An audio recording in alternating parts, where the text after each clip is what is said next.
কিছু ভাষা উল্লেখিত করছেন যে মহাপ্রভু ভগবানই না। এই দুটো পক্ষরই কিছু ভুল বোঝাবুঝি আছে।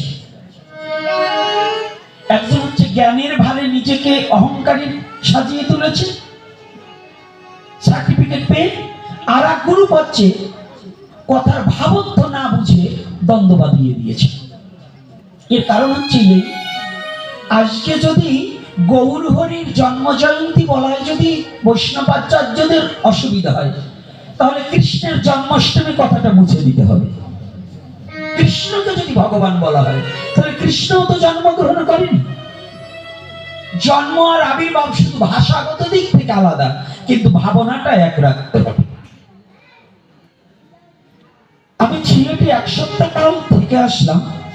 আপনাদের এই অঞ্চলে হোটেলে গেলে বলে যদি বলেন পুরি দান, তাহলে পুরি দেয় না কি? এটা ডালপুরি। সিলেটে গিয়ে পুরি বললে মার খেতে হবে, কারণ মেয়েদেরকে পুরি বলা হয়। তাহলে ভাষার ব্যবধান। যেমন আমিষ আর নিরামিষ, শাস্ত্রীয় ভাষায় কোন নিরামিষ কথা কোথাও উল্লেখিত নেই। কোন একজন সাধু যদি দেখাতে পারে গীতার পাতায়, মহাভারতের পাতায়, ভাগবতের পাতায়, কোন পুরাণের পাতায় নিরামিষ কোন শব্দ কথা উল্লেখিত আছে, সারা জীবনের তার দাসত্ব হয়ে যাবে। তাহলে ওখানে লেখা আছে কি? সাত্বিক, রাজসিক, তামসিক। তাহলে সাত্বিক খাদ্যটা কি কি, তার গুণ বর্ণনার মধ্য দিয়ে আমরা জানি এটা এটা পরিত্যাগ করলে সেটাকে নিরামিষ বলা হয়, তাই তো নাকি? কথাটা কি, কথা বুঝতে পারছি তো? আচ্ছা বলুন তো, এখানে যেখানে বললেন নিরামিষ, তাহলে কোনো আমিষ থাকবে না। মুগ ডালে আমিষ আছে, কাঁচকলায় আমিষ আছে, আলুতে আমিষ আছে।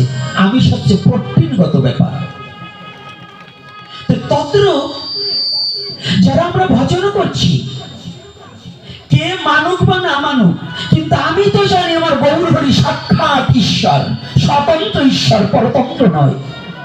কে মানবে কি না মানবে তাতে গৌর হরির কিছু বইয়ে যায় না।